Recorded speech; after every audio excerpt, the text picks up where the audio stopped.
They built one of the greatest civilizations the world has ever seen.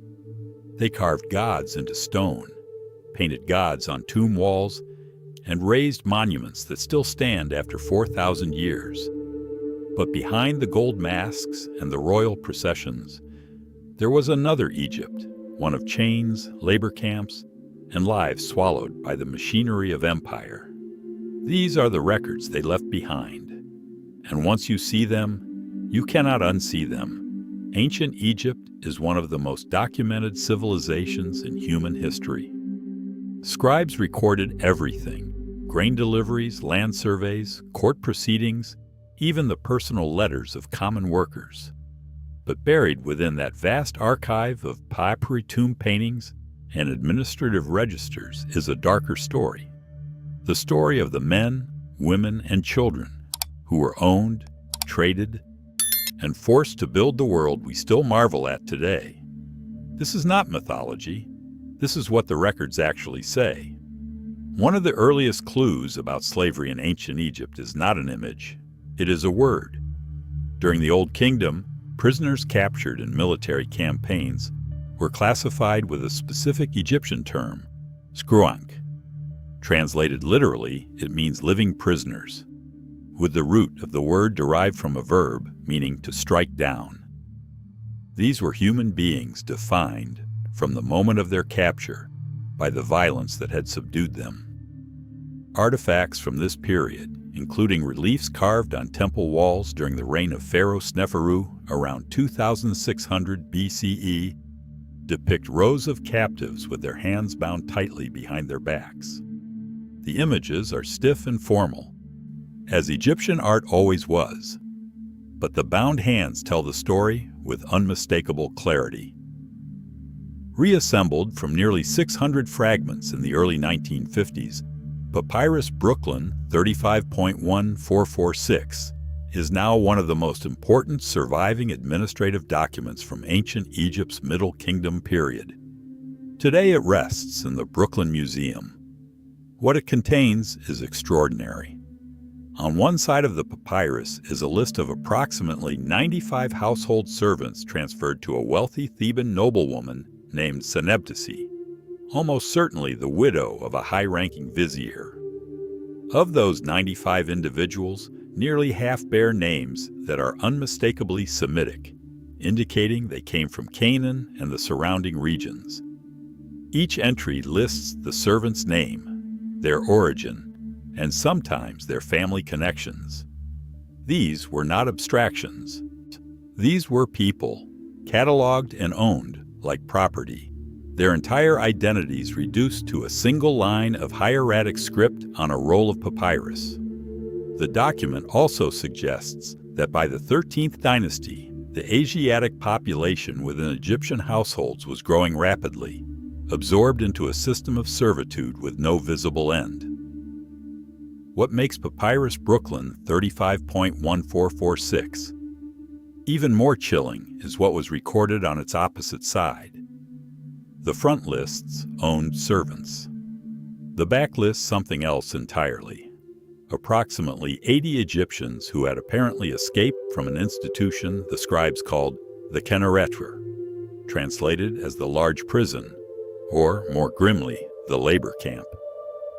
These were not foreign captives.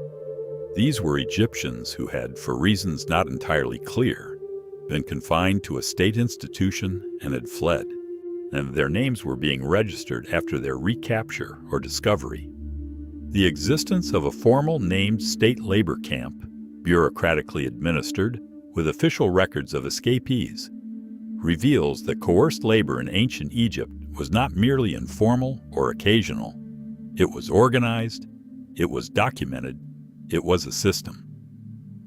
On the walls of the tomb of Rekhmir, a vizier who served under the pharaohs Thutmose III and Amenhotep II around 1450 BCE, there is a painted scene that has fascinated and disturbed historians for generations.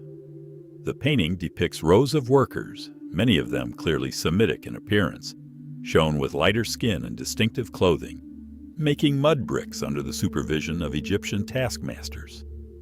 The workers are shown carrying water, mixing clay, and hauling loads, Above them, an overseer holds what appears to be a rod.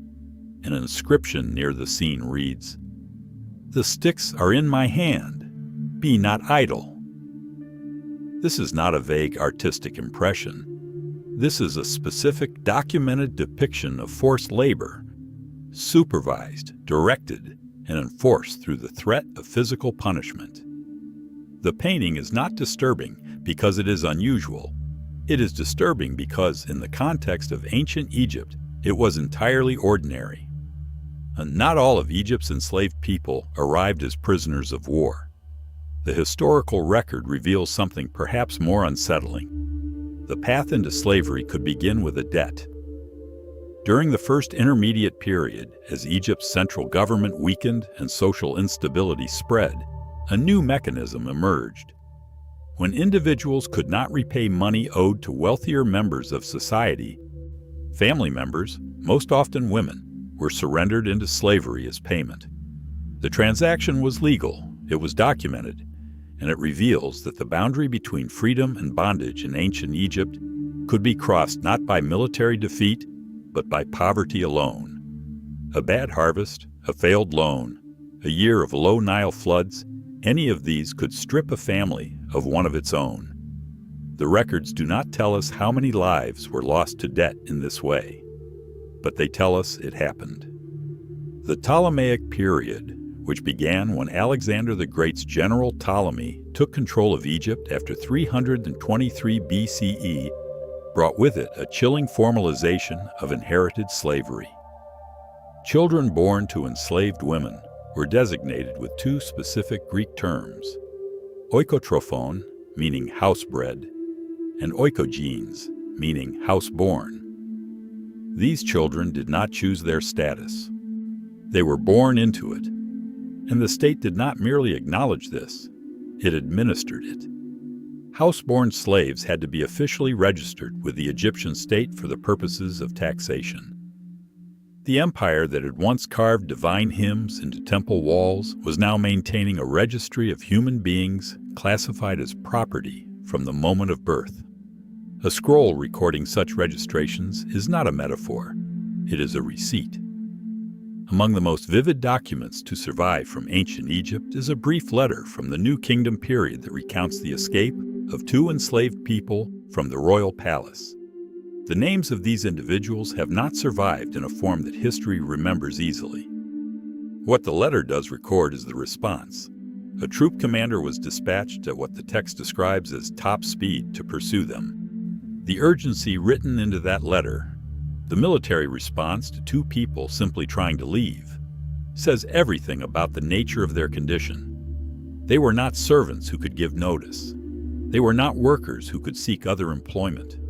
They were property in flight, and the machinery of the state mobilized to retrieve them. Whether they were caught, the record does not say. Among the documentary fragments that survive from ancient Egypt's New Kingdom is a papyrus known to scholars as Bologna 1094. Its contents are brief but haunting. The document records that two workers fled from their taskmaster, and the reason given is direct and unambiguous. He beat them. This single line is one of the clearest surviving pieces of evidence for the physical abuse of forced laborers in ancient Egypt. It is not carved on a monument. It is not part of a royal proclamation.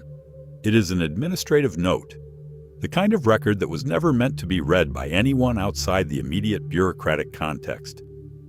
That is precisely what makes it so powerful. It was not written to shock. It was written because this was simply what happened. The administrative records of ancient Egypt's Middle Kingdom reveal a detail about the organization of enslaved people that is deeply uncomfortable. Semitic slaves, particularly those of Levantine origin, were grouped into what the records describe as ghetto camps, segregated living quarters where they performed state labor. These workers were employed on arable state land, as recorded in Papyrus Brooklyn and the El Lahan Papyri. The term that the Egyptians used for male Asiatic, the ethnic identifier for people from Canaan and surrounding regions, gradually became in the administrative language of the period synonymous with the word for slave. Language itself had encoded the dehumanization. A person's origin had become their legal status. Not all the records of slavery in ancient Egypt are written on papyrus. Some are carved in faience and painted in bright colors.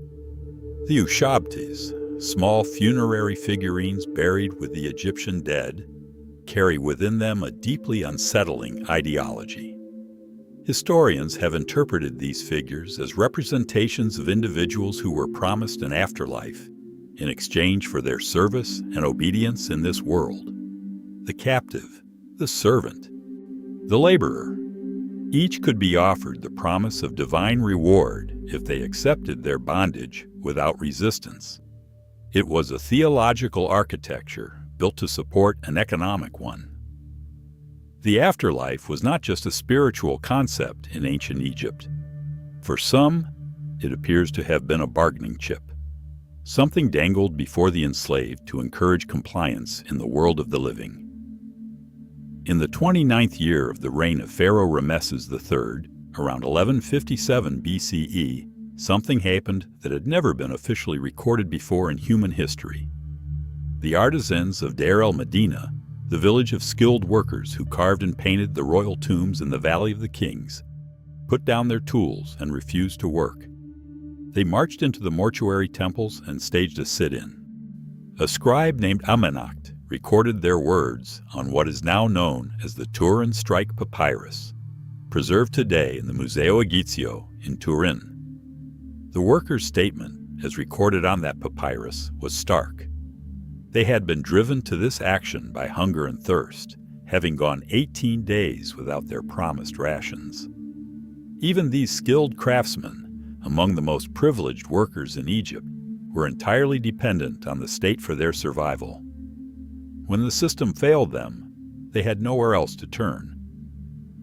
The pharaoh Akhenaten is often remembered as a religious revolutionary, the ruler who attempted to replace Egypt's entire pantheon with a single god, the Aten.